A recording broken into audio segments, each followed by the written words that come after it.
Yo, what's up, everybody? Welcome to House Divided. Orange Blood's live.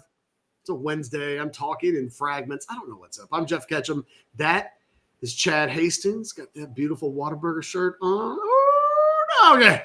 We're going to be with you for the next hour or so, courtesy of Texas Card House, the number one place in the state of Texas to get your poker on. But they got this thing called Hijack Poker that honestly challenges it because you can play it online. You can download it on your phone. It's that simple. You scan that QR code or just go to Hijack Poker, play poker right now, earn real cash. And then you just go to one of the 6 Texas Card House locations sprinkled throughout the state of Texas whenever you're ready to cash out. It's great though. And we're working on an event for next week, which will include us talking Texas football and playing cards at the same time. Can't wait for charity, no less. Oh, I was going to ask you if the basketball tournament idea was still floating around, but it sounds like there's an idea that happens even before that. Oh, no, we're going to do the basketball thing, and they made it. I was talking to the guys yesterday. They think we can do they can get it set up so that we can do. So we're going to do March Madness there. Oh, good.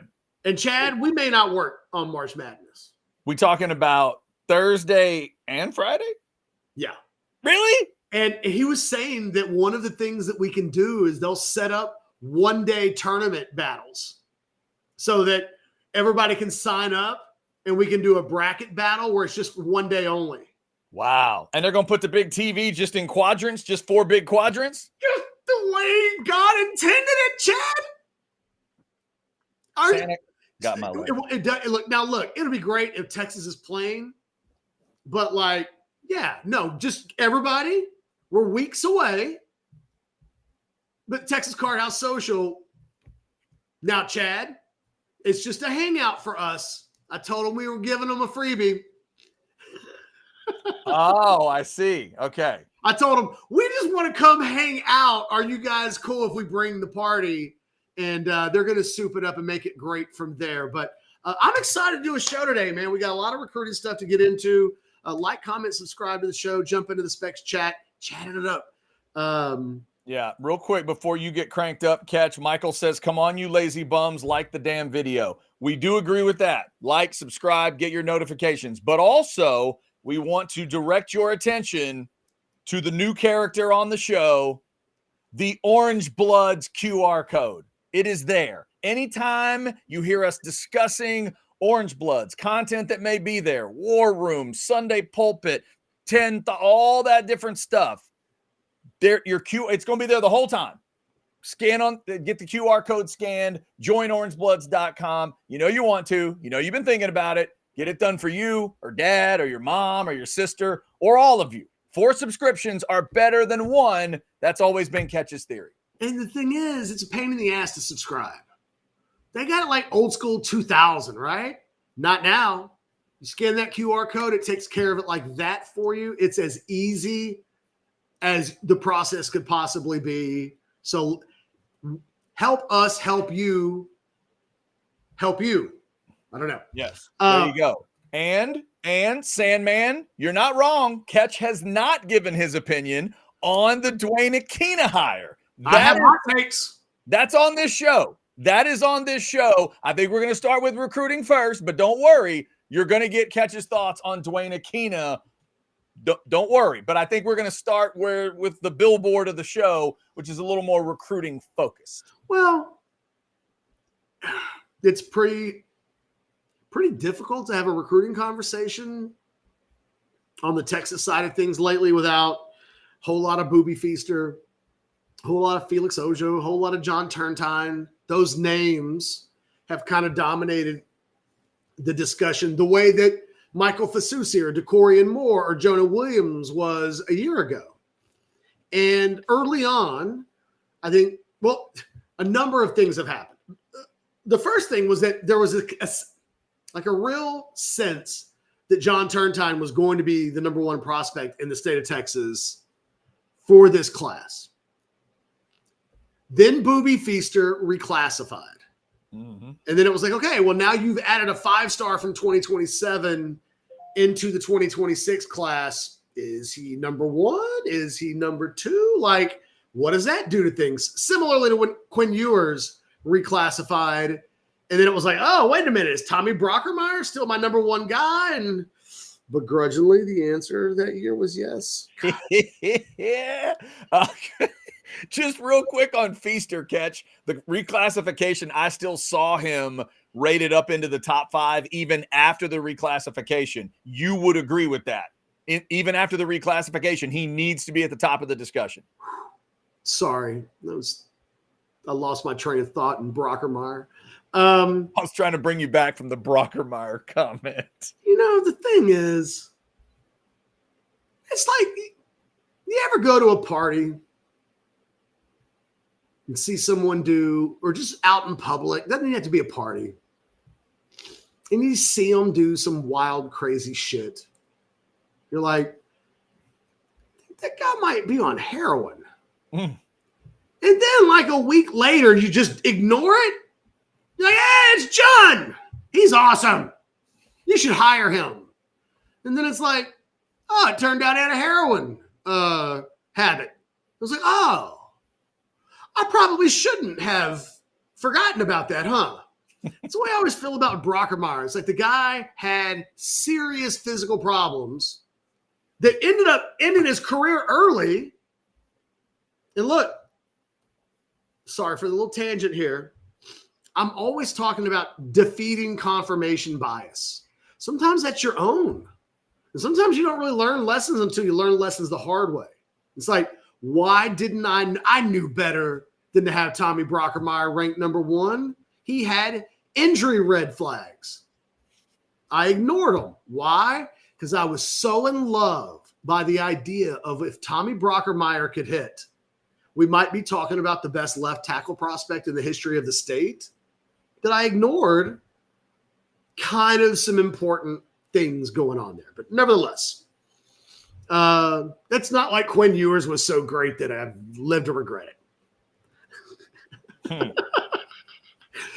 Two-time semifinalist quarterback versus dude that never played. I don't know. What should I have done?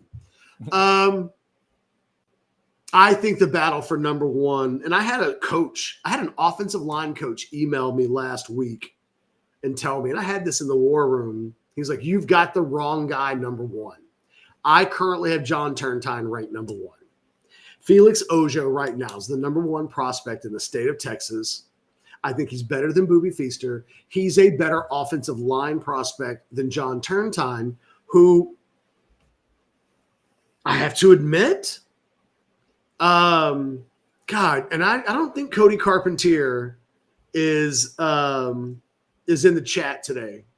But like I've got some real I think a couple of weeks ago, John Turntine was height and measured at 6'3", 268.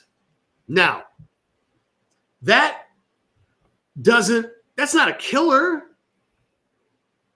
but that's not where I would want him either. Yeah, I know Cody and Alex have talked about that on Football with Friends. I still need that underwear to be cleaned after having seen that data point. And look, it's not 1,000% dissimilar. When Kelvin Banks came out, there was some thought. I was one of those that said, I think Kelvin Banks' best long-term position might be guard instead of tackle. People thought that was nuts. In the end, it was nuts on the college side of things because he ends up being the best left tackle Texas has probably ever had. But now as he gets ready to go into the NFL, you're starting to hear whispers of that some NFL teams think that Kelvin Banks is a better guard prospect than he is a tackle prospect. It's hard. John Turntine, if he's 6'3", that is not 5-star tackle stuff. It's just not. So I don't currently have him on the same tier right now as Felix Ojo. And if we're doing hot takes, I don't think Boobie Feaster's a 5-star wide receiver there. I said it. Wow. Somebody had to. So to my question earlier, do you think he's in a top? Is he in this discussion for you? Like, is he in the discussion of top 2, 3 in the whole state? Or is he just not quite that good for you? you? I don't think it's as good of a year in state as it has been. And, like last year, there were like 75 5-stars. This year, that doesn't exist. In my next re-rankings, Felix Auger will be a 5-star prospect. But when I did my Lone Star recruiting rankings last month, I didn't have anybody rated as a 5-star. Now, since then, Feaster's reclassified. So, yeah, I don't know, man. I don't think Booby Feaster is within 1,000-foot pole of Decorian Moore as a prospect. I wouldn't rank him above Khalil Lockett. Oh, wow. Okay. I think he's really, really good, and I think he's a super blue chip. Right. I think he's going to play on Sundays if he stays healthy and like all of those things.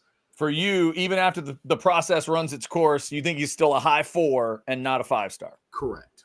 Okay. But I also think that this is a year where there's a few of those guys like that. I'm not so sure that the best well, look, there's a kid out of that's committed to U of H right now that Texas really isn't recruiting because the kid wants to be recruited as a quarterback and not a wide receiver. But Kelshawn Henderson out of Spring, if you were asking me who I would rather have, he or Booby Feaster, I think I'd rather have Kelshawn Henderson. And I think Jalen Lott, who I have listed as an athlete, but as a wide receiver DB prospect, I won't rank Feaster above Lott either. So, okay. So your answer to this would be yes. Your answer to Michael's chat would be yes. You'd take Lott.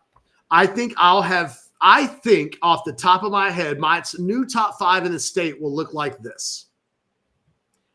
Felix Auger 1, Jalen Lott 2, Keyshawn Henderson 3, John Turntine 4, or Turntine might be in front of Henderson. Regardless, at this point, we're still talking about high 4-stars. And then I would probably go Feaster 5. Interesting. The old and that's, man, I sat down and did a deep dive on Feaster this week. And I was just like, he's really good. He's not Decorian Moore. So what are we talking? Like, you know what I mean? Like there are levels to this. Like Decorian Moore makes me jump out of my seat and like want to get religious. I don't know. And honestly, Jalen Lott gives me that vibe too. And Keyshawn Henderson definitely gives me that vibe. Keyshawn Henderson would make me want to change religions or find one. I'm a little... lukewarm's not the right way to say it because I'm talking about guys I have ranked in the top 5, top 10, but I don't know that I think they're 5 or, I don't know that I think anybody's the unicorn 6-star that I thought a couple of guys last year were in the state of Texas. Jonah Williams, perfect example. Decorian Moore, perfect example. If Michael Fasusi were a prospect in the state, first of all, I need to go back and say something to Texas fans. To the idiots out there that went around saying things like, who needs Fasusi this year because you can get Turntine next year? Well, that's dumb. He's not a better prospect than Fasusi. He's not. So that was dumb. Don't ever say that again. The point of recruiting is not to kick the can down the road and like, well, guess we couldn't get the big time guy this year. Just give it again next year. No, you get it when they're available. Because there are no guarantees in life. It's like, oh, well, we didn't get Fasusi, but we decided to hang out with Turn. Well, if something happens at Turntine, what if Turntine decides he wants to be an Aggie? Which I agree with Cody Carpentier. It's going to be very difficult for Texas when it's all said and done to be able to get Felix Auger and John Turntine in the same class because they're both going to want to essentially play the same position. Yeah. They're both going to want to make left tackle money. And Chad, what do we think left tackle money is these days? More than right tackle money? Because the thing I've been thinking about the whole time, Catch, with those two guys is who goes to the right side.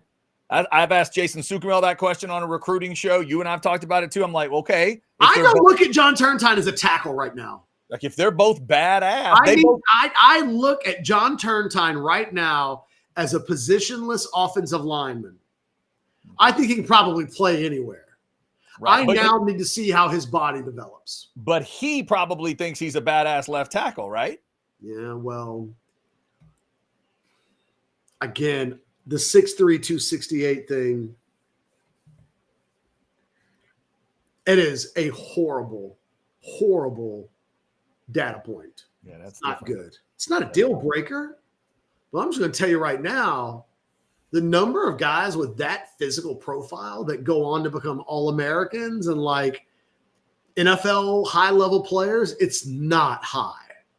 And when we consider that the offensive line position as a whole has, outside of wide receiver, to be fair, the highest bust rate of any position in the state of Texas with elite prospects, what did we just get finished talking about with Blake Brockermeyer? I mean, with Tommy Brockermeyer. There were signs. Mm-hmm. We ignored them. Why? Because of our feelings. Because we predetermined and then decided we didn't want to change our mind. We're but men. Ha, ha, ha, ha, ha. I have an opinion. I have declared it. I will never admit mistake. Never back down. Never show weakness. No, John Turntine's like 6'3", 270 right now. Like that's at least the kind of thing that we all need to stop and go, hey, how important is that? Yeah. What you can't do is go, you know what that is, Chad? No big deal. Yeah, that's definitely true. In the database, he's listed at 6'4", 317. There's a gap there. There's a little bit of that's a little different. Little different. And what's the height difference again? He's listed in the Rivals database at 6'4", 317. Mm-hmm. And this new measurement was what again? 6'3", 268. 6'3", so 1 inch difference there, but then 317. For those keeping score at home, that's 49 pounds. That's a lot of poundage right there. No, look, that doesn't have to be a bad thing, right? He's in track. I can't remember if that was wrestling or track. I think he does throw the shot, if I'm not mistaken, because Cody and I got into a discussion about the shot. And he was like, that guy should be throwing, I think Cody was like, he should be throwing 50. And I know, see, Cody just lifts too much. Cody's forgotten what it's like to be a high school, like sophomore or junior throwing the shot put. We don't care. Oh, I hated throwing the shot. So if I see somebody hit anywhere near 44 plus, 45 plus, I think they're good at the shot. And Cody wants them to be Michael Carter. Cody needs a 50. He needs a 50. Setting state records. Yeah, he needs a 50 or he's not even watching. If Turntine was throwing, let's say, 55 at that weight, the one thing that would tell you is like from a core strength standpoint, whoa. But because it's not on that level and because he's a little – it's just – look, I clearly think Turntine is a super blue chip prospect. All I'm saying is Daddy put his foot on the brake with the hyperbole. Mm-hmm. Let me check things out. Let's go through the spring and see how the body continues to develop. Does he put that weight back on pretty quickly? Hey, if anybody knows a thing or two about sometimes losing weight quickly and then sadly putting it on again quickly, it's me. So, like, I'm patient. John, let's see what you do.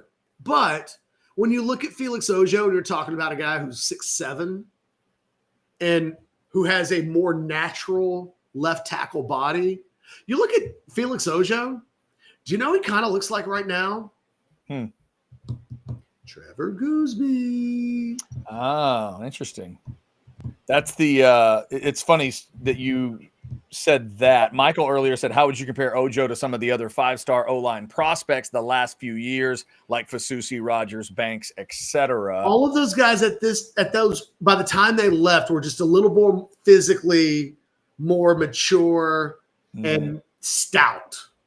Those are guys on film you see line up and they can road grade guys, which is one of the reasons why, Rogers, a lot of people think he's an interior guy. It's not necessarily his pass set that gets people all fired up. Banks, because of the physical profile, again, I thought he might have ended up as an interior player. He didn't. It's funny to see that conversation come back again now. Fasusi's a completely different animal, I think. He's not. It'd be pretty impossible to be better than Kelvin Banks, but he's got a better NFL long-term frame and body to be a high-level NFL prospect. But Banks is going to be a top 10, top 15 pick, right? So we're splitting hairs. But what's keeping Kelvin Banks from being one of the top 3 picks in the draft? He's got a guard body. It's the only thing. It's not his play. Yeah.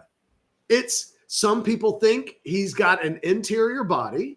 And we know that NFL teams, when given a choice, Chad, do they like taking interior guys with first-round picks? No. They will. They would do it. It happens. They'd rather not. They like tackles. They love tackles. All right, Catch. I interrupted your comp there. My bad on that, but it was a little bit related. When you look at the development of Ojo right now physically, he still has a little bit of that long basketball player build. So Gooseby for you, kind of in terms of where he was, you're seeing Gooseby kind of going into that. He's better than Gooseby was at the same stage. I'm not saying he's Trevor Gooseby. I'm saying from a physical makeup standpoint. Yeah, body wise, right. Felix Ojo 6'7", 280-ish as a junior. You can close your eyes and see him close to maybe 290, 300 when he signs. Now he'll probably want to play as a true freshman. Who knows? He may have to play as a true freshman. But the same thing that's true of Trevor Gooseby, I think you would say of Felix Ojo, which is close your eyes, give that kid 1 year on campus, and now we're talking about 6'7", 315, 320, 325, something like that.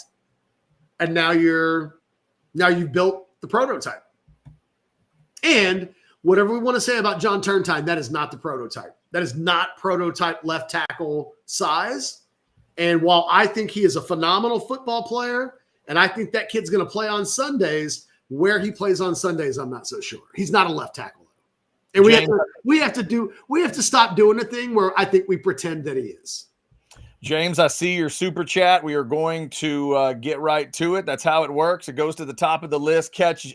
James would like to force the conversation on you. $4.99. Catch. Do you still think Akina was a stretch/panic hire? I believe you mentioned that Monday before it actually happened. Well, no, I certainly never said panic hire. I think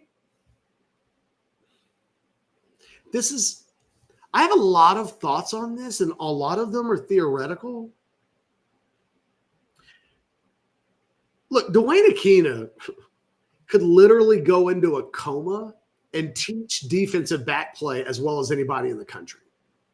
He could do it in a coma. It was like you ask him a question and like he twitches and it's like, oh, he just taught, Jalen Gilbo how to turn and look for the ball. Like, he's an amazing teacher of football. He's the best. In fact, I was asked in 2022 to rank the 5 best assistant coaches in the history of Texas football since 1998. I guess that would have been like a 25-year window when the question was asked. Greg Robinson was number 1. Dwayne Akina's number 2. Will Muschamp's 3. I mean, that feels like an insanely big compliment and should be reflective of what I think of Dwayne Akina as a football coach. Now, Dwayne Akina is 20 months away from turning 70 years old. Dwayne Akina, when he was at Texas, was a guy that send him on coach flights, non-first class, and the knees get a little stiff and the body aches a little bit. And,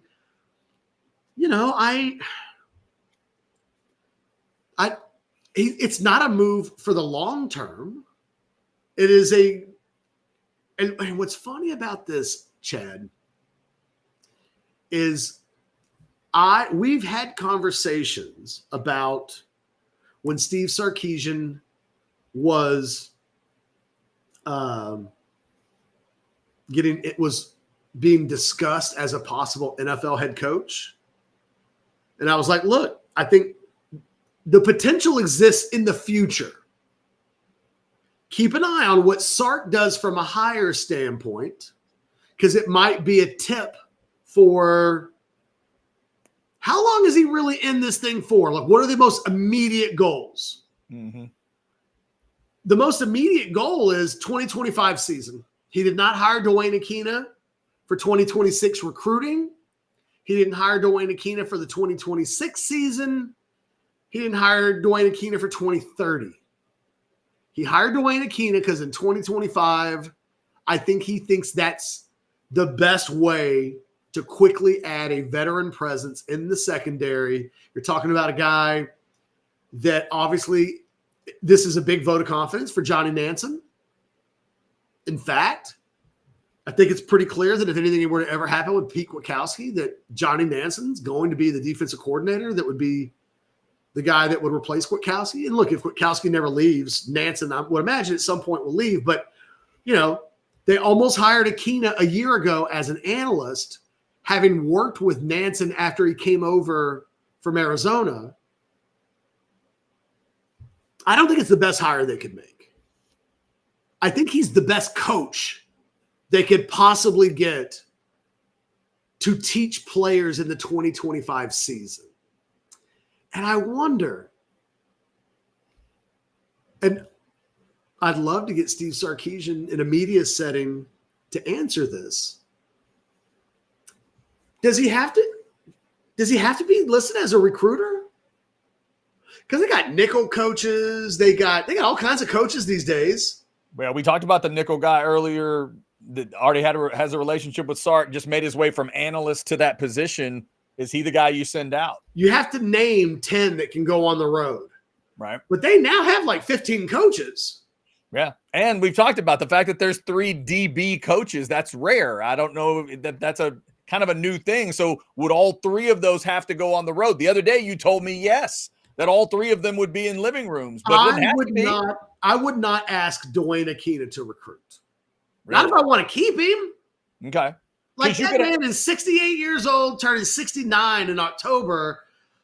But also, I don't want to kill him. And also, Catch, you could have him at 68 years old connecting with these kids in a way that they're perfectly comfortable with. FaceTime and social media and all that stuff. He's allowed to do that, right? He's just not allowed to go out and recruit if you don't make him one of the 10. The thing is, I also thought that position needed to be filled by an ace recruiter. But what do I keep telling people?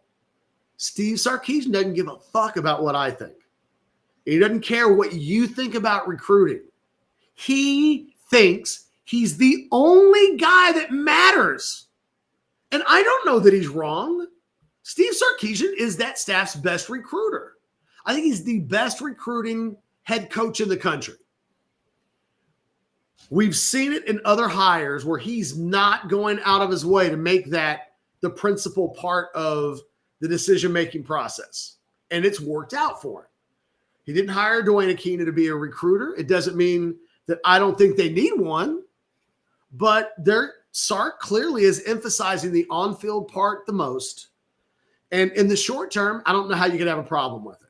Now, again, there are layers to the conversation. But if on-field in 2025 and getting the most out of the players that they have on the team right now in a season where they're expected to compete for a national championship, I don't have any issues with it. It's probably an A+. If you're in the weeds and you're not asking a bunch of questions like, well, who's going on the road in recruiting and how much can you expect? Like, you ignore that. And you just say, can this guy get in a room full of those highly rated DBs and get the most out of them? And oh, by the way, might he help Jeff Banks in special teams? Then maybe Texas will block a kick next year. Or not get caught flat-footed when the other team doesn't have its punter and says, that's fake. So it's complicated. I love Dwayne Akina. Like, he's an awesome dude. In fact, we used to have the same interior decorator. Bet nobody knew that. There's a weird reason to like somebody. I like that. That's right. Yeah. I knew the woman that redid his office because he had like all of the framed jerseys of all of his All-American and Thorpe Award winners. Humble brag for Dwayne. Yep. Hell yeah. So he had an interior decorator come in and like do the whole thing. Pretty dope. I saw pictures. I like it. All right. Good, very good usage of your super chat money there. Got Catch's thoughts on Dwayne Akina. Over 400 of you in the Specs chat. We do appreciate it. We will continue to have the discussion. Little recruiting, little Dwayne Akina, all kinds of stuff on the board today. Also, we'll thank some of our great partners, including Sinus and Snoring Specialist. You guys have heard me talk about them a long time now. Here's a compliment I'll give Sinus and Snoring. About 8 nights out of 10. My wife goes to bed with the CPAP machine, sleeps through the night comfortably, gets a great night's sleep, gets up, gets ready for work, and is gone, and I never know it happened.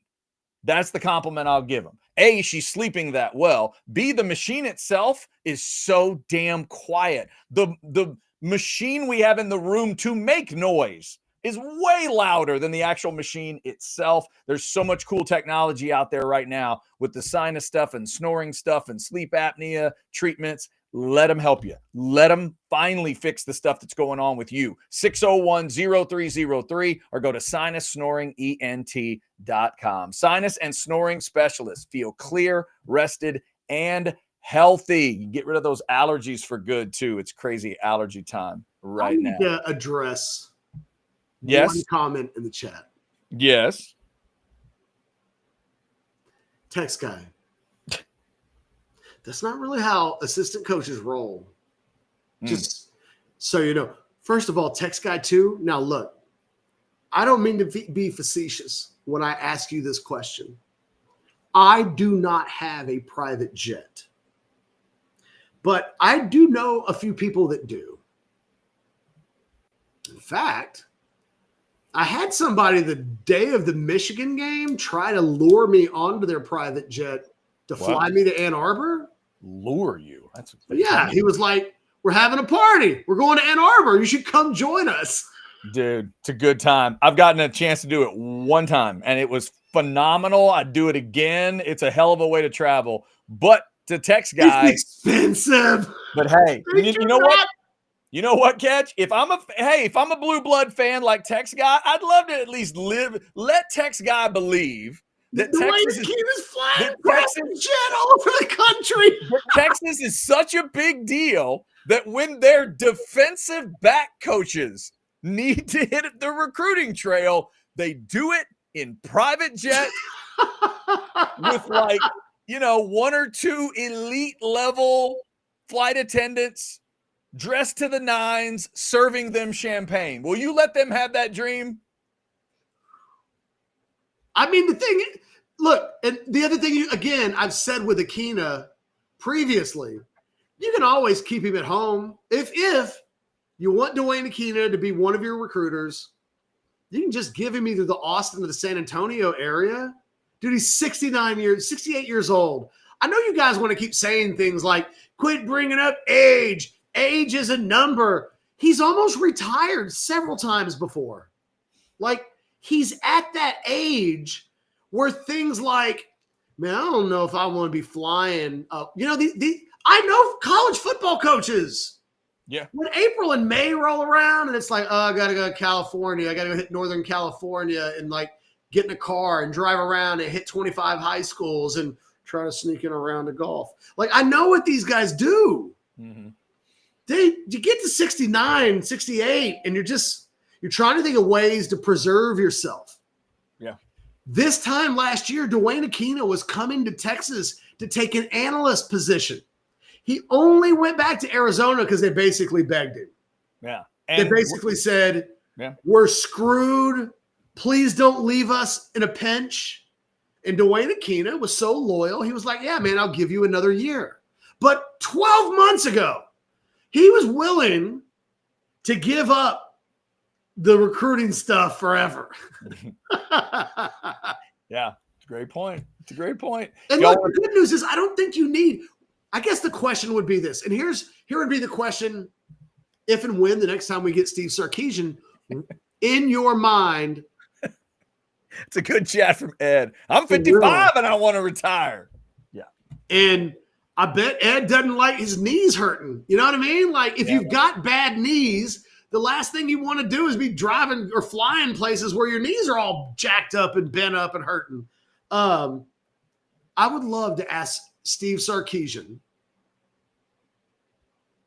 God, I think I'd love to ask this of every coach on his staff, but specifically the day they're hired. Sark, when this is over with, Dwayne Akina's hire will be deemed a roaring success if what happens? I don't think he'd ever mention recruiting. But I'd love to hear the answer. Yeah. Recruiting wasn't a part of the answer I was formulating in my head. I would think it would have something to do with the development of the defensive backfield room, not falling off of the progress they've made, and then figuring out a way to hand it off to the next big-time DB's coach. Yeah, like, again, you just have to know what this is. And the other thing, look, here's my other criticism of the hire, if I have one, okay? I have and this goes to the whole, like, you can't change your rules when they inconveniently get broken, right? Mm-hmm. It can't be kids can't stay out past midnight, and then they stay out past midnight, and it's like, oh, now I've got to ground them? But I don't want to ground them. Well, I guess let's make it 1 so I don't have to ground you. My general rule of thumb for Texas should be every hire they make, the coach they hire should be in their peak or approaching their peak, ascending. Kenny Baker, ascending. Orfe, ascending. The one thing that you wouldn't say about Dwayne Akina, as much as we love the guy, as much as I think he's the second best assistant coach that this school has seen this century, the only thing he's ascending to is like a remote control in his future. The beach. He is ascending to the beaches in Hawaii. But we're not, whatever Dwayne Akina, this will not be peak Dwayne Akina that Texas gets. And that doesn't mean that it doesn't work out. It doesn't mean that it won't be a great hire. It just means that one of my general rules of thumb, as a general principle, what should Texas always be aiming for in any hire that it makes? Someone who's either peaking or ascending at their craft. And I think it's fair to say that Dwayne Akina has peaked. He wouldn't be the first. Hell, maybe I've peaked. Like, it happens to everybody. But it definitely happens to guys when they're in their late 60s. So, you know, I'm open-minded about the fact that I'm 48 years old. Am I ever going to be as good as the best of myself? I hope so. But when I'm 68, I've probably written better columns at that point and done better shows and had more energy and all of those things. So that's what I think about Dwayne. it's going to be really good for this football team. The elephant in the room is when I first heard about it, it does make me think maybe the two things don't have to be related at all. Oh, I know where you're going. But it feels like a short-term hire. It's a hire that the coach is making that doesn't have recruiting in the talent in 28 and 29 and 30. He did not make this hire with 2028, 2029, and 2030 in mind. Well, that's what they're recruiting right now. Players in the class of 2026 that will be making their impacts at the back end of this decade. When Steve Sarkisian turned the Cowboys down, I said the day that it happens, if we ever see him hire guys on the assistant coaching side of things that feel incredibly short-term, don't ignore it. I'm not making any broad declarations. I'm just saying that literally just happened.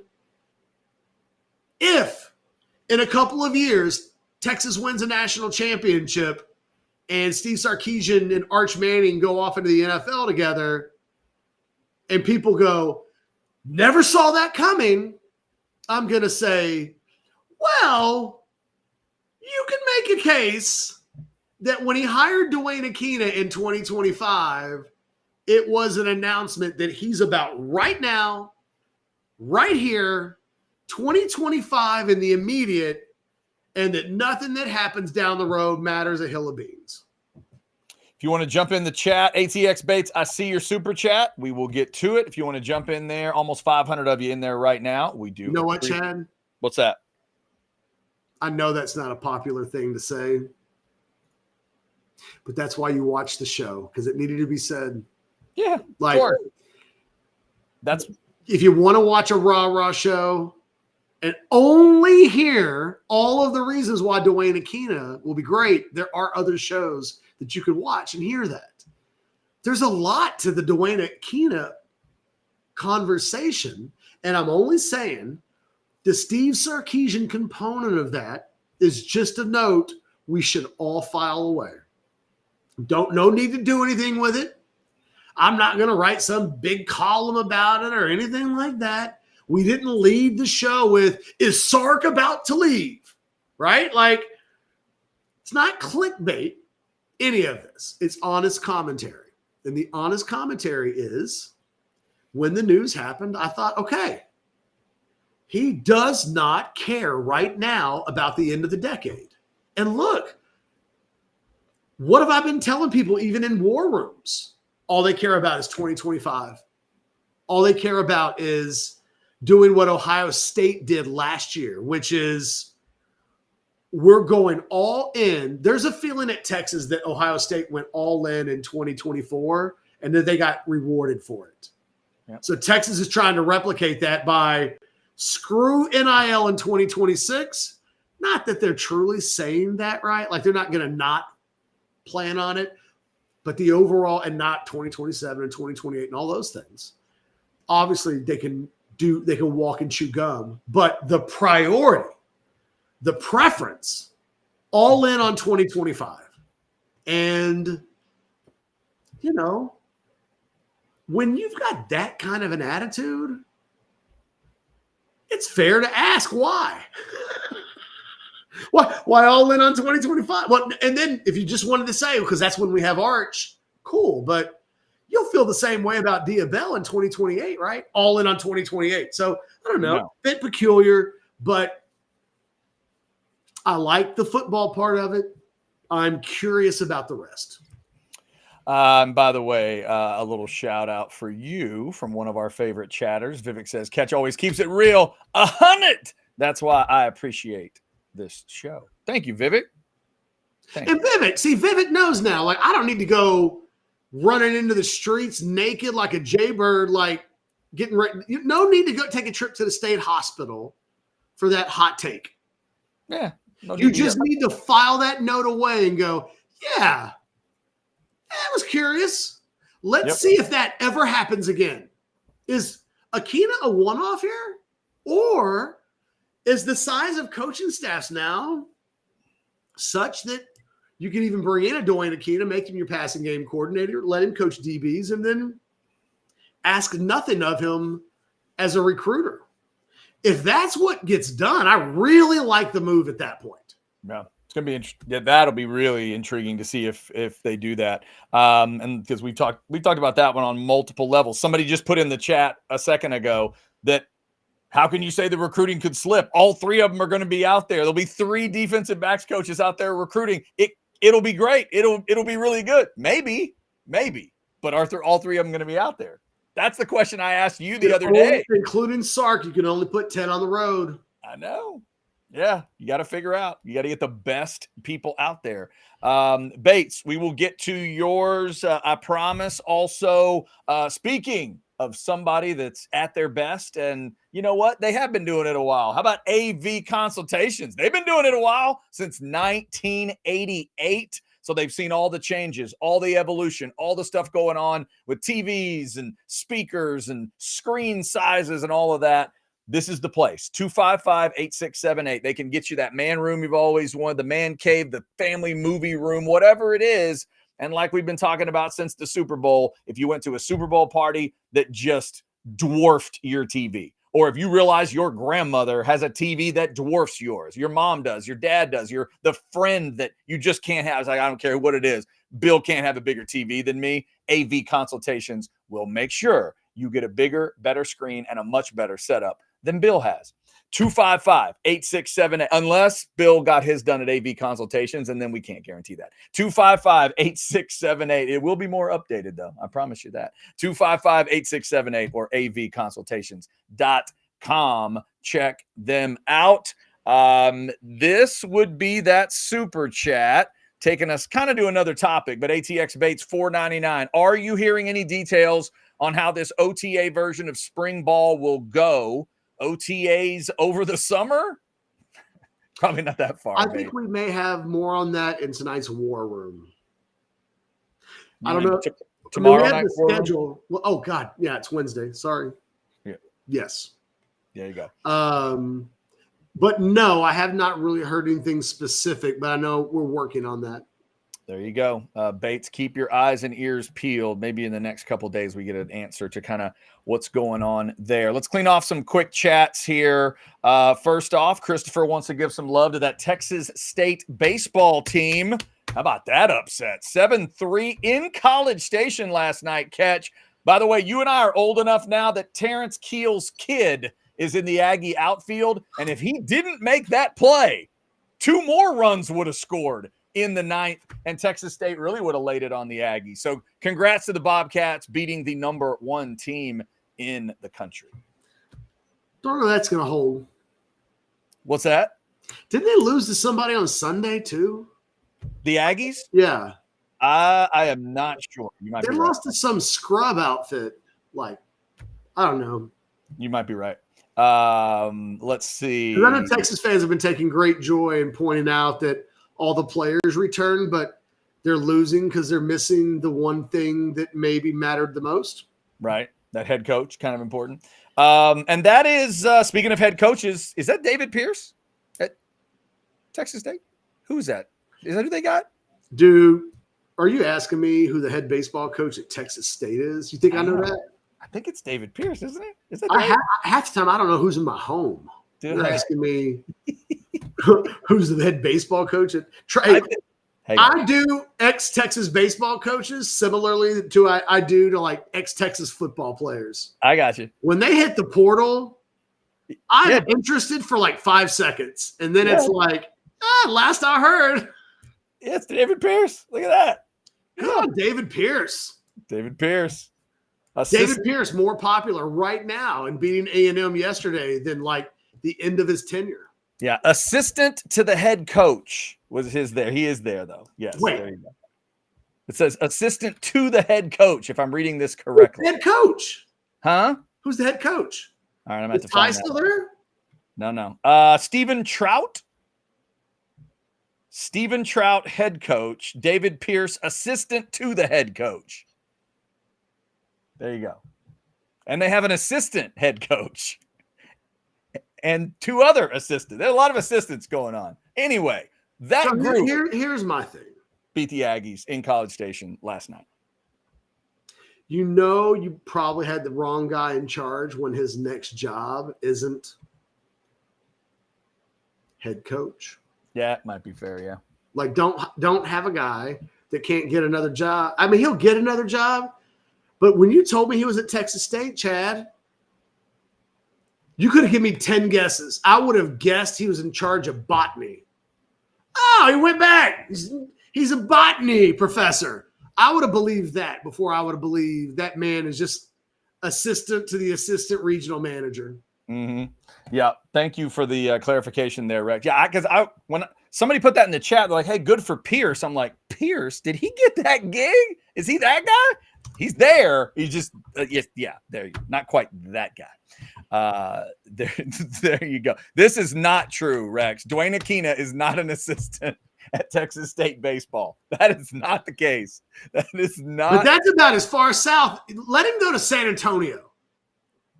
Like let. I think San Antonio is Dwayne's. Is that right? Areas anyway. That was his area of expertise.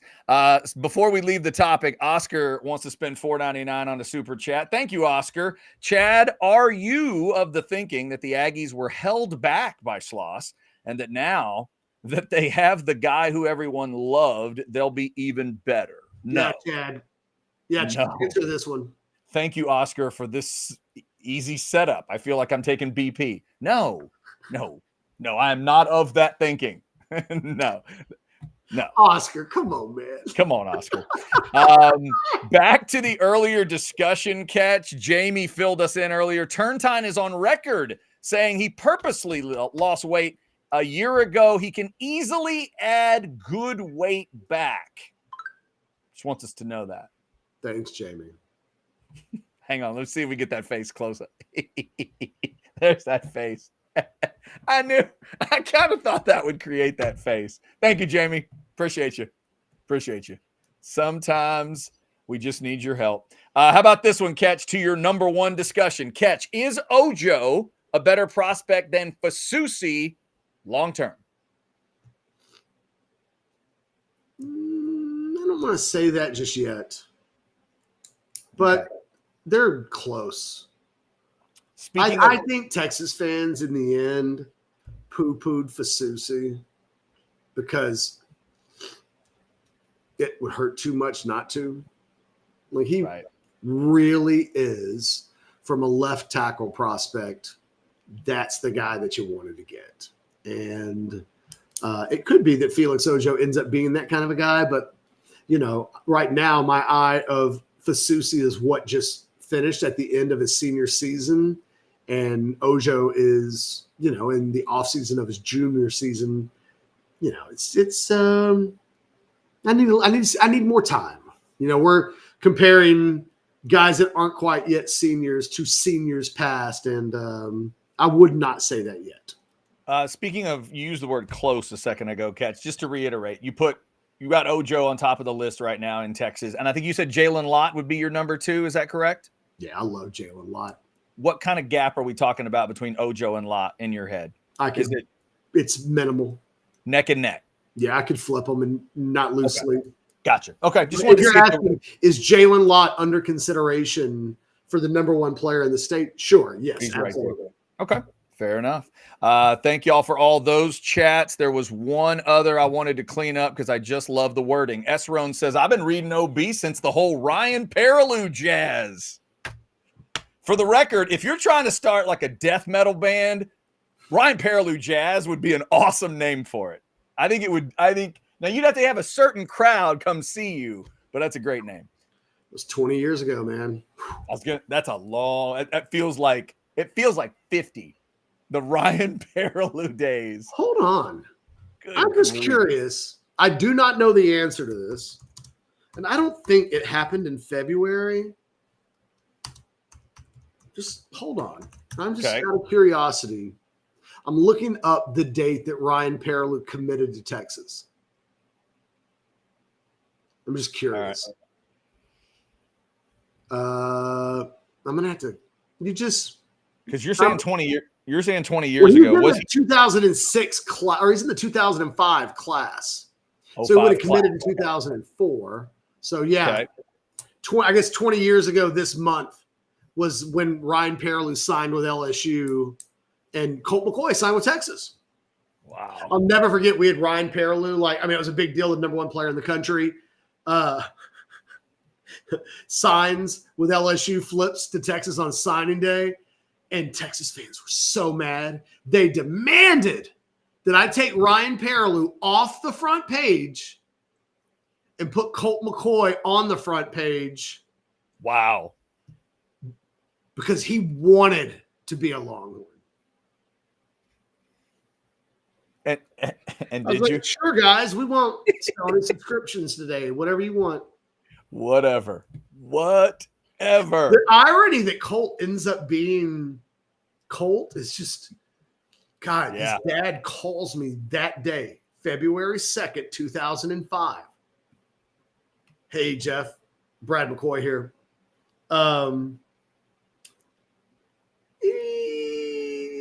Chance you've heard whether or not Ryan Perilloux has done anything yet? And I was like, yeah, coach.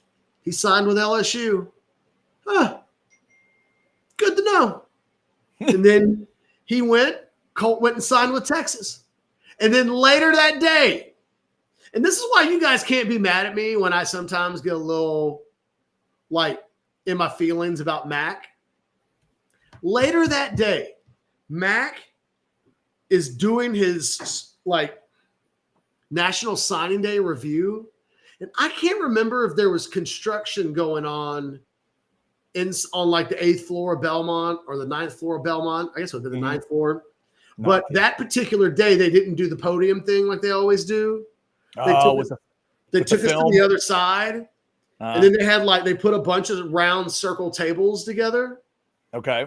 And then Max sat at the head of a round circle table. And then all the reporters sat around the tables around Mac. And I was just sitting there minding my own business. And out of nowhere, Mac alleged in front of everybody that I called Brad McCoy that morning and tried to convince him to send Colt to LSU. Oh, my God. He said that in front of media people? Yes. What the hell? And I said, Mac, that's a lie. Just like that.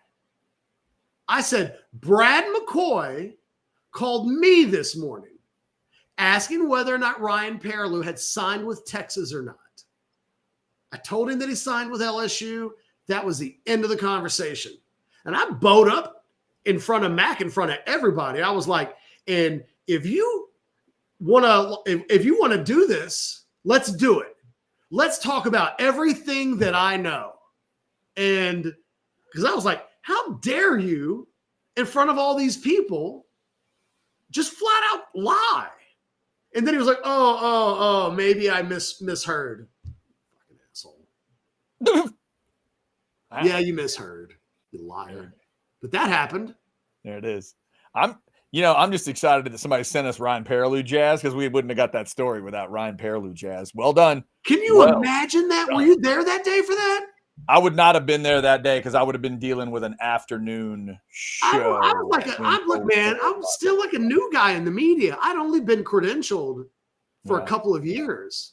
That's cold-blooded, man. That's real. That's crazy. Ask, the Chip Browns of the world would have been there. Kirk Bowles would have been there. Like all the old school guard would have been there.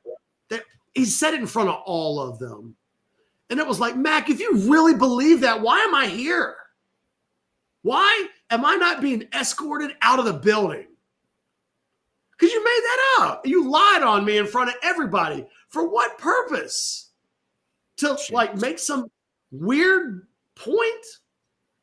Yeah, that's bad. And then people are like, Catch, how come you're not a fan anymore? It's like, because they robbed the freaking fun out of it. Get accused by the head coach of the University of Texas of plotting the demise of the program in front of other people. Trust me, it'll take a little of the like zealousness away. One of our favorites is back. Jay, $2 super chat. Hey, sorry for my absence. I've been busy. Jay, thank you for paying us $2 to let us know you're back. We appreciate you. We were about to shut the damn thing down, Jay. So thank you for once you go, Jay, you ain't ever getting paid. And so we're glad you're back, Jay. Thank you, Jay. And we always love that picture. I love the dog. Love the dog picture. It's fantastic. Little trivia for the people. Catch. Kenny wants to know, where would Colt have gone if not Texas? He had gone to LSU. He took in-home visits with LSU. The great. It was going to be one or the other because LSU was like, well, if we're not going to get Perilloux, we'll take Colt. So they were having in-home visits with Colt McCoy in January leading up to signing day, which is probably why Mac was a little antsy just about the whole thing in general because that was happening. But, yeah, it would have been LSU. Instead, Perilloux went to LSU. Colt signed with Texas, and the rest is history. Boy, he would have gone to LSU. That'd be a wild butterfly effect. Just change that fact. Put Perilloux in a Texas uniform, put Colt in an LSU uniform, and press play and see what happens. We want to know what probably happens. You know what my version of that butterfly effect looks like? Sure. All right. Colt goes to LSU, but who's at LSU that he's not going to beat out at least for a little bit? Let me think. Is that Russell? Yes. He's not beating out the number 1 overall pick in the draft. Jamarcus so Russell. What does that mean? Isn't it Colt versus Matt Flynn for the job after Russell leaves? Right. Flynn's the one that got the title. Right? Yes.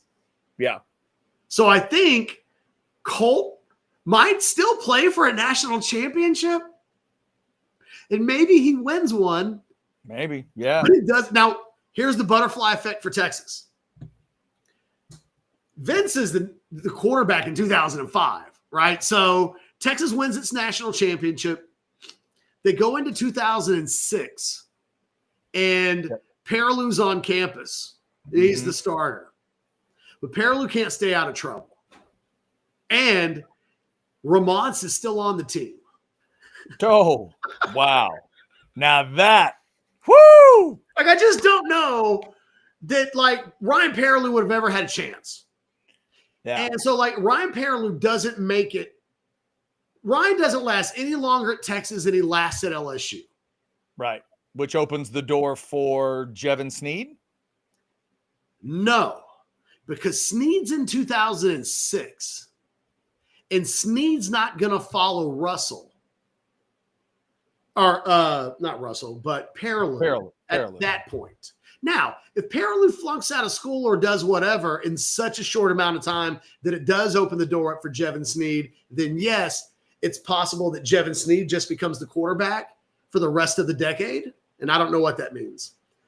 But it also might mean that Texas would treat the recruitment of a Mr. Andrew Luck different than they did in real time. That guy. A guy that they brought in for a junior day visit and Mac Brown didn't speak a single word to. And do you know how I know that's true? Because I can go to Andrew Luck's profile on Rivals.com and find the article that I wrote the day Andrew Luck visited. And he says, I didn't get an offer. Didn't really have a chance to have a conversation with Mac, but had a good time. Because they thought, well, we got Colt, quarterback situation solved. We'll wait on Garrett Gilbert after Colt. But if you sign Perilloux, and then Perilloux fizzles out the way that he always fizzled out, the way Texas handles recruiting the quarterback position, maybe RG3, maybe definitely Andrew Luck, it all changes in ways that maybe changes the outlook of Texas football. Kenny, thank you for that question. We got a lot out of that chat. We appreciate you for that. We got some super chats coming in. Let's grab Jay's here, $5. With Worthy, it was the hand in postseason story. Now I saw the Quinn article about how hurt he was all season. What is the purpose of those articles? Well, I think now I haven't seen the Quinn article, but I've seen a reference to it. Can you educate me on what we're talking about here? Yeah, I honestly have not seen that article either in terms of Quinn. And again, Jay, remember when you're talking about the Worthy hand in postseason story, that was the next cycle around when Sark said it out loud. It wasn't like somebody wrote this, a piece on it. He said it, and then the discussion happened. That was the coach letting it out. And I don't think that's what we're talking about with Quinn. Yeah, I mean, with Worthy, they just lied and didn't let anybody know that he was dealing with anything until after he'd already been crucified by the Texas fan base. Yeah. We know Quinn was hurt. Right. We know that. Yeah. Now, as far as how hurt they are or whatever, Jay, they're always gonna keep it as secret as they can keep it.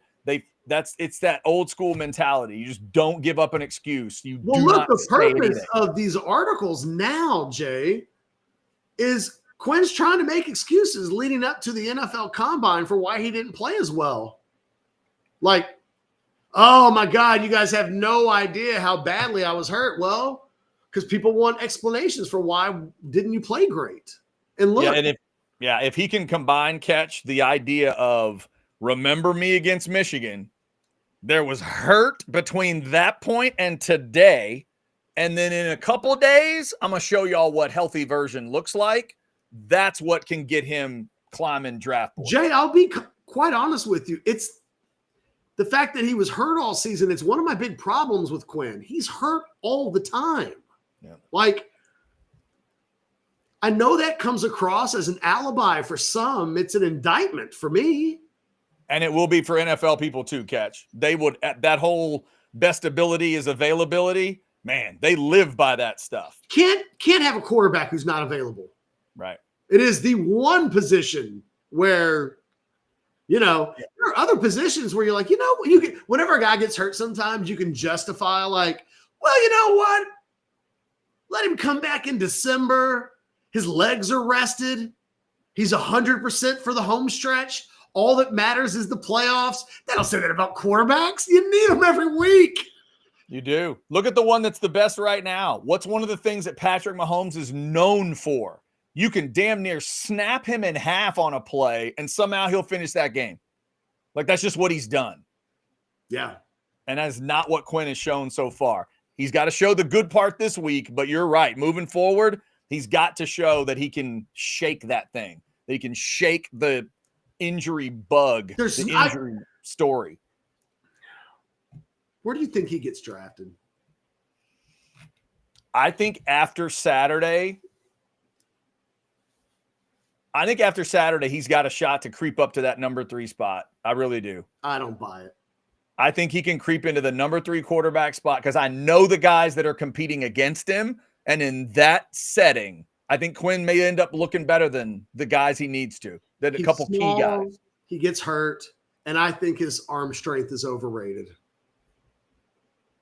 So we know he doesn't throw the deep ball well. So you think he'll be what? There's nothing he can do in Vegas that's going to answer that question. He throws a terrible deep ball. Always has. That has not changed in the last 6 years. Yeah, Indy, not Vegas. What did I say? Vegas? You said Vegas for some reason. I just invented that, I think. That was good. Sounds good. It's okay. You're getting ready for WrestleMania just like the rest of us. When's Mania? Hey, can I ask you a quick question? No. We got to do buy or sell. I'll make that a buy or sell question. There you go. Mania is April 19th and 20th. That is coming up. I have a Mania question for you. There you go. That is going to be coming up. We also have a super chat coming right up. $4.99 from Taylor. Does Sark hiring Akina make him leaving to the pros more likely? Taylor? I wouldn't say that, but I would, again, file the note away. Yeah. Is this a beginning of a trend, or was this a one-off?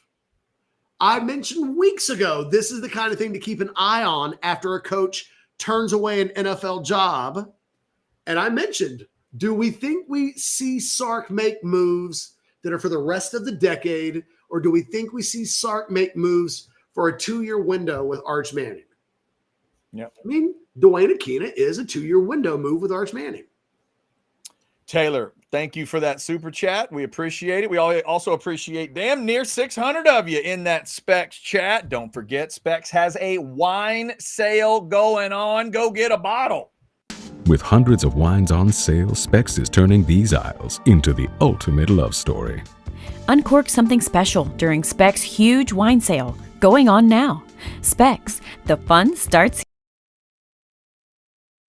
In case you weren't looking right at the screen, it ends on March 1st. And another key there, in-store only for that wine sale. As great as the app is, we always talk about the Specs app. Got to go in-store to get that wine. Can I ask you a question? Of course. We knew Quinn had an oblique injury. Correct.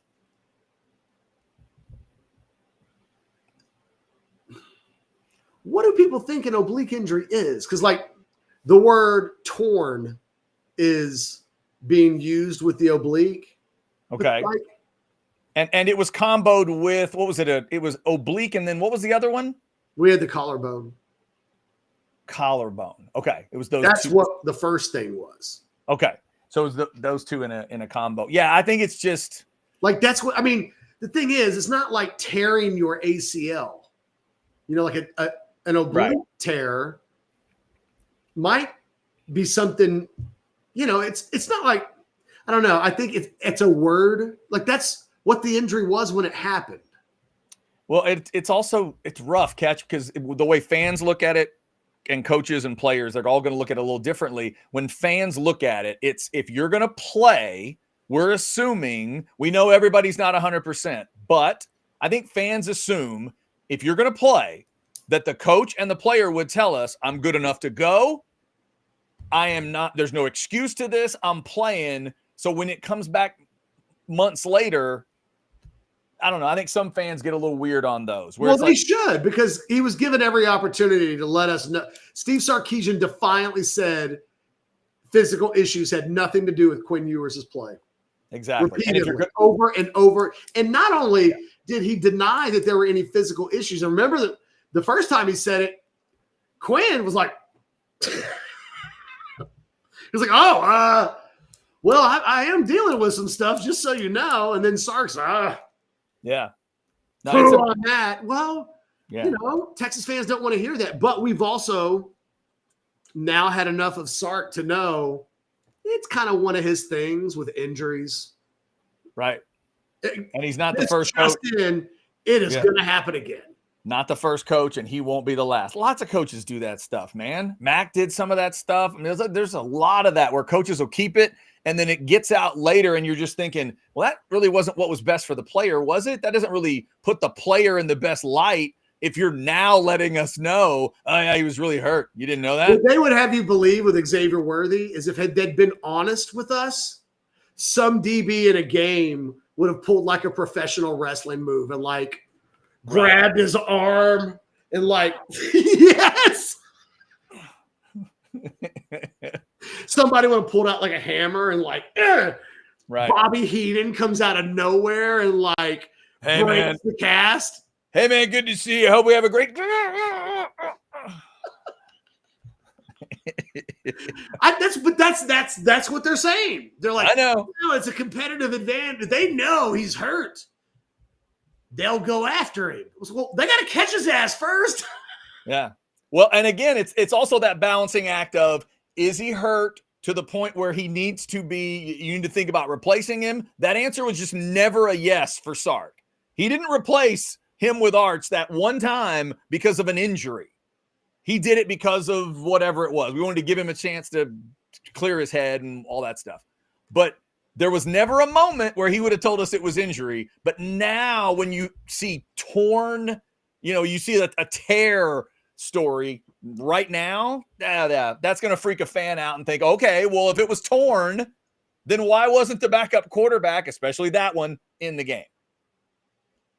that'll be the discussion that comes out of it. Interesting. I haven't seen the article yet, though. I have not seen that article, as we are a couple days away from the workouts there. Workouts start tomorrow as we're talking to you on a Wednesday. D-line and linebackers tomorrow. DBs and tight ends Friday. The quarterback day and wide receivers is Saturday. Offensive linemen Sunday. Texas has got guys all through that. So if you're a Longhorn fan, check it out. NFL Network. 2 o'clock the first 2 days, noon the second 2 days. All right, Catch, are you ready to do a little buying and selling? Yes, because it's about time to get rid of me with Liverpool around the corner. So when does Liverpool kick off? Don't you worry about it in the next hour.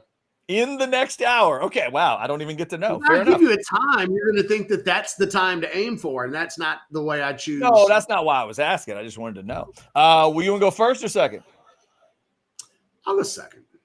Going second, let's start right here, Catch. Buy or sell number 1. You've had time to think about it. The Akina hire is a B+ for you.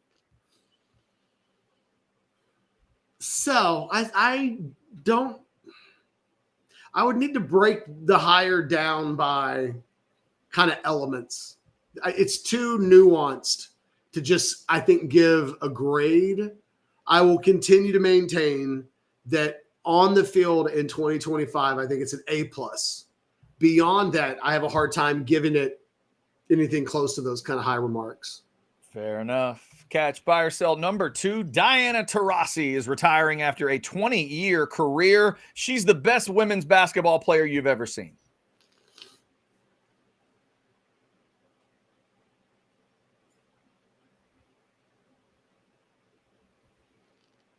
God.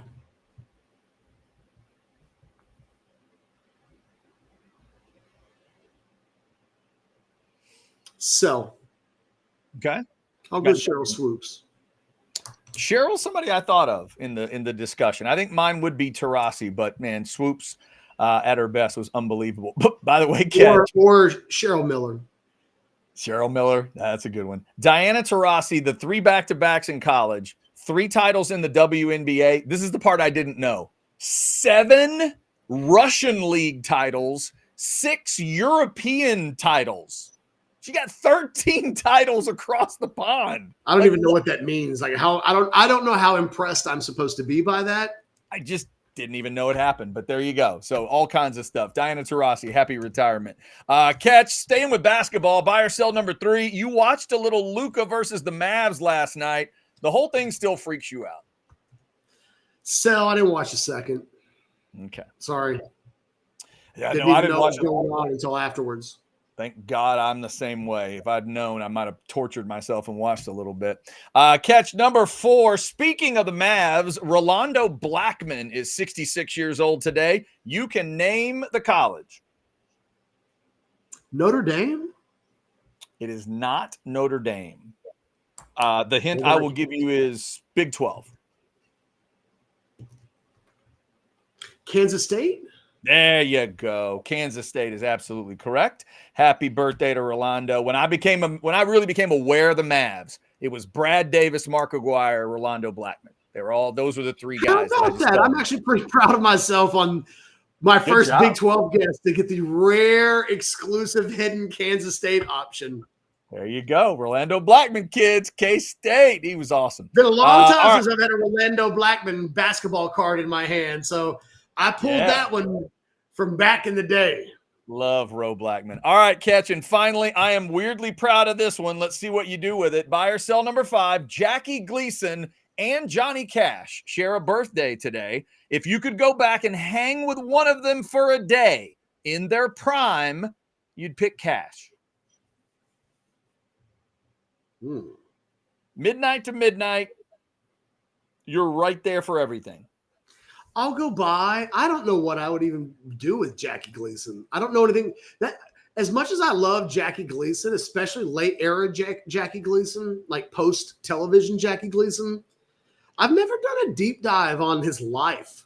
I have no idea whether he was married and like a devout father who, when the shows ended, like in his prime, am I just hanging out at his house with his family, or was he a hellraiser? Like, these are things I'm going to have to go do like a deep dig on Jackie Gleason off the camera because I don't know. One of the things I not realized about him, Catch, is later on, maybe not quite all the way to Smoking the Bandit later on, but later on in the career, the Jackie Gleason show is going. They made him a special studio in Miami so he could do the show in Miami. And I was thinking, well, if I could go hang with that Jackie Gleason for a day on South Beach, I think maybe I'd do that. Maybe that doesn't sound terrible. That does not sound like a bad idea. Happy birthday. The other thing is, it'd be just my luck to catch Johnny Cash. My day with Johnny Cash is like him strung out and passed out.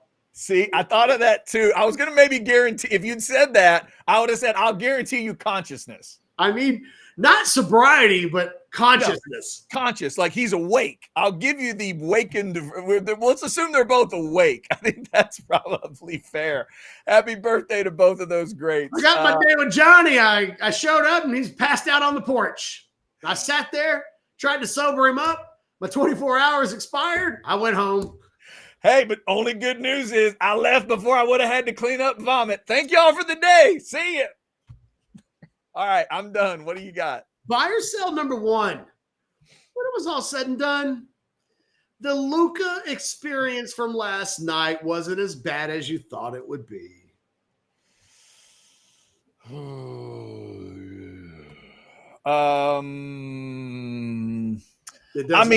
Buy. I'll buy because in my mind it was going to be like a 40-point triple-double. So yeah, it's a buy. Yeah, everybody thought he was going for 40.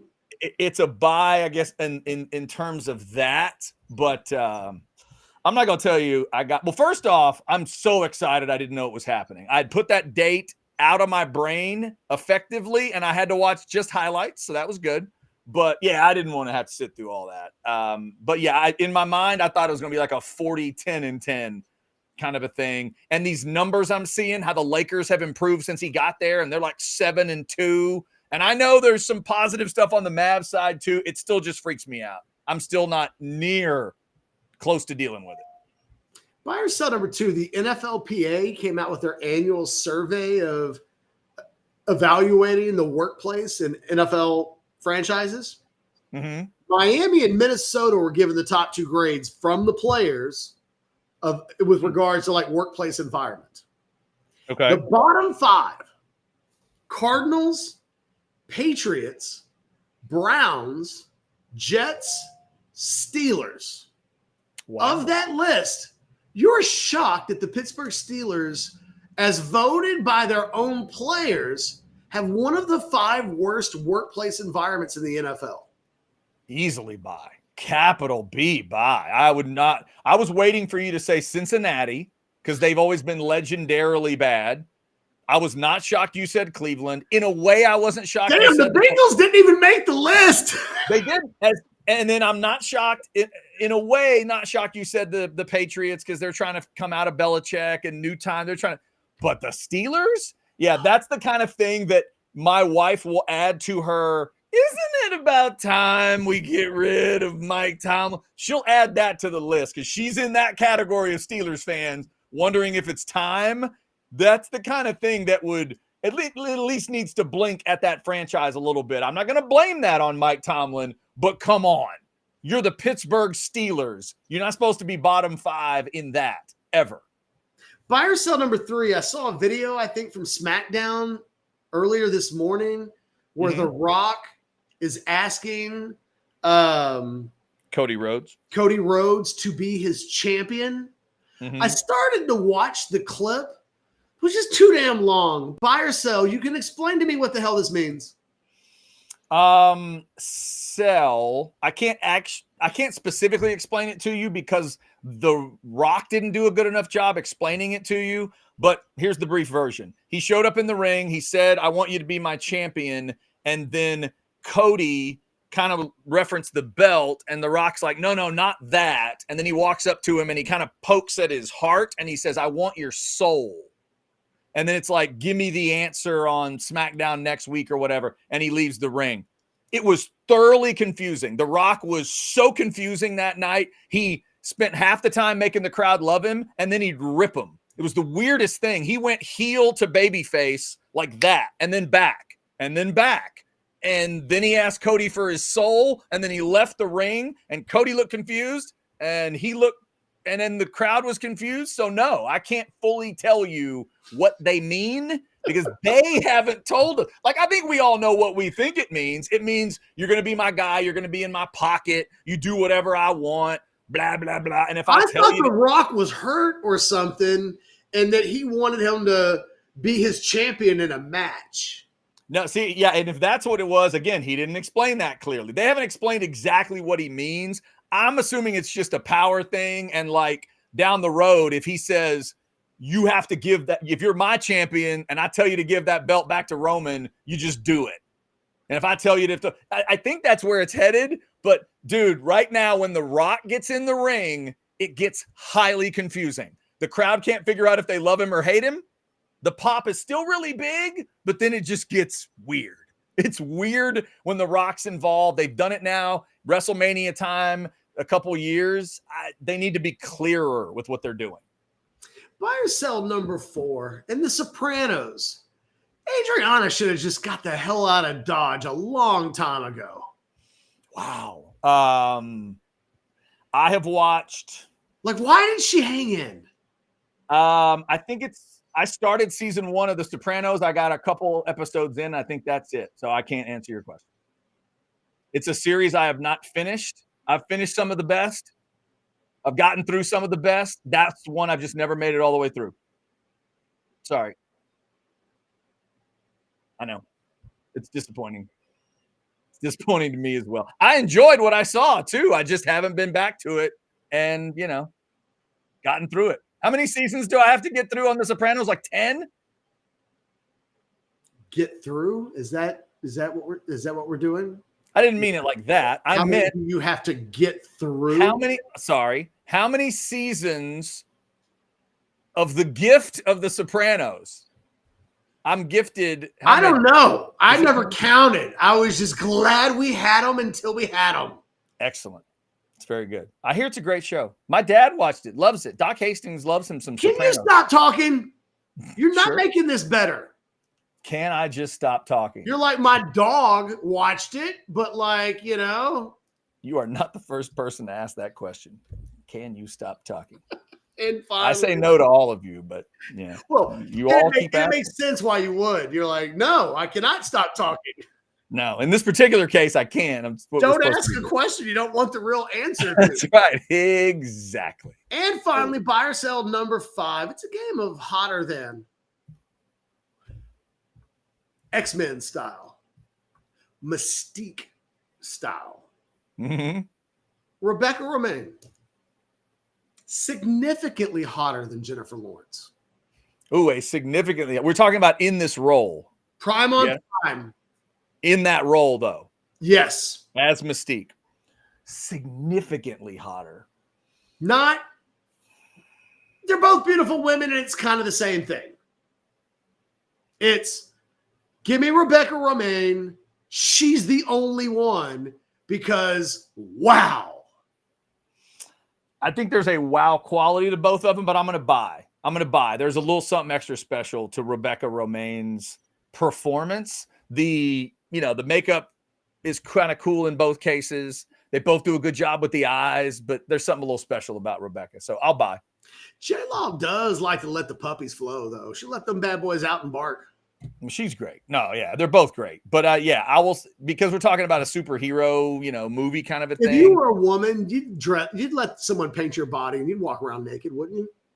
If I had one of their bodies, yeah. Yeah, absolutely. Throw a coat of paint on. I'm not getting dressed today. Right? Because it is also one of those things I get to look back on later in my life. That's how I've always looked at it. If I was like a sexy ass woman at some point and they're asking me, do I want to do a photo shoot? Am I going to do a nude scene? Am I going to do whatever? I would think, hey, when I'm 65, 68, when I'm Dwayne Akina's age, I want to be able to look back and go, hey, that was me. You want to see what your grandma used to do? This was me. This was me. This was grandma. That's what I would want to be able to do as I'm an old officially woman. done. I'm good. I'm good. By the way, for all you people ripping on me, apparently Jareth and I are in the same club. You're not alone, Chad. I've only watched random episodes of The Sopranos. I'd much rather watch The Godfather if I'm watching something mafia themed. Jareth, it is not some protest. It's not that. I swear, that's not what it is. It's just not something that I have completed in my life. All right, there is buy or sell. We do have a couple of super chats that we are going to get to real quick. Let me make sure I mention Hayes City Store and the incredible stuff out there. Not only all this great food, because trust me, it's out there. The incredible food for you at Hayes City Store. The great pork chops, 3 different varieties. 2 of them are pictured here. The great pizza that my daughter had, and I did have some of those leftovers. It was fantastic. They'll treat you right. Get out to Driftwood for some Hayes City Store. But also, as we told you the other day, you're also going to want to circle on your calendar March 7th through the 16th because they got a concert series coming. To celebrate 10 years, they're going 10 free concerts. Go to HayesCityStoreTX.com to see that full lineup, make your plans, get on out there. And as it also says up there, upper right, if you have pictures, old pictures to send, some memories from Hayes City Store,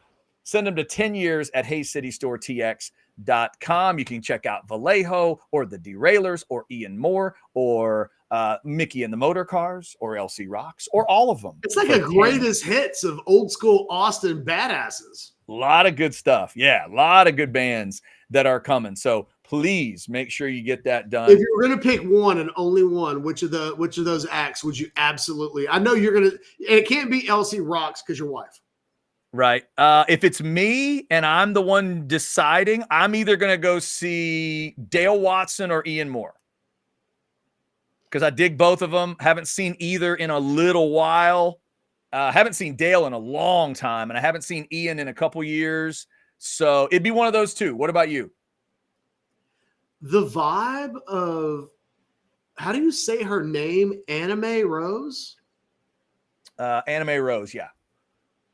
I kind of just want to go see her show. I've seen everything else. I've been to Del Watt. I mean, I've not seen 2 Tons of Steel. I've seen Mickey and the Motorheads. I've seen Del Watson a million times. I've seen Vallejo a million times. I've seen Ian Moore a million times. I mean, he basically owned Austin in the 90s. Who are the other ones down there? The Derailers. Like, yeah. No, I know all these groups. Yeah. Something about Anime Rose, though. She's just giving off a vibe that I just want to explore. The other cool part of it is, especially if you go out there often, man, it's a good chance. Nothing better than a free concert to try on an artist. So if you do see that picture of Anime Rose and you have that reaction, what's her music? Do you know? I have no idea. I would have to do a little research and check it out. But I love that. You give me a free concert where if I don't like the artist, I didn't pay for it. Oh, let's go. That's why I used to love a good festival. I'm going to pay a festival price. How many bands are we going to have? Oh, no, like 28. 28. Okay. Well, if some of them suck, it's not going to matter if I have 28 choices. That's fantastic. That's perfect. All right. I think we're just about done. Catch anything else? Wait a minute. Hold on. We had a couple super chats. Let me real quick. Jay threw in off of the discussion about injuries. Is it for sympathy or an excuse for their play? Jay, it's more of an excuse for the play, I think. Yeah. The dude's trying to convince NFL teams like, hey, I was hurt all last year, and that explains my drop in productivity, and that's it.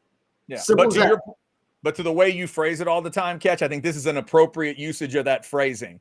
He wants to say, here's the reason, right? The excuse can just be a reason it happened. What he wants them to believe is, look, man, here's the reason that I didn't play perfectly, and I am as durable as I can be. I'm Superman moving forward. That's what he needs them to believe. Thank you for that super chat. One other one from Matt before we exit. $2 super chat. Buy or sell from dusk till dawn. Selma hotter than the mask Cameron Diaz. That's a good battle. It's a good battle. That's a good fight, Matt. Well done. I'm going to take a sip of water and think on that. It's still Selma. Whew. Still a buy. You know what? No, I'm gonna be true to myself. Ooh, Cameron Diaz. Going Cameron, huh? You know, there's two ways to look at this. Does the fact that, spoiler alert, does the fact that she ends up as a demon come off as a positive or a negative? Because at the moment she started to turn, I was less attracted than I had been.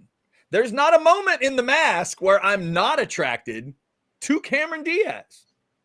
So in that argument, I could sell and go with Cameron Diaz. Right up until it turns into a vampire movie, though, I'm going Selma Hayek. I'm going to take this where no one's ever taken it before. You ready? Sure. It's Cameron Diaz because she's a better dancer. Oh, my God. A better dancer than the snake and the beer and the whole thing? That's not dancing. Uh-oh. That's not. Are we getting into a whole nother discussion where you're going to tell me that a stripper is not a dancer? Is that what we're doing? No. Well, no. But there are different levels of dancing. Okay. You just think Cameron was on a higher level. Pouring like champagne down your foot into someone's mouth. I mean, that's not dancing. One of the things that made Cameron Diaz incredible was that in that little, she accentuates it with hot dancing.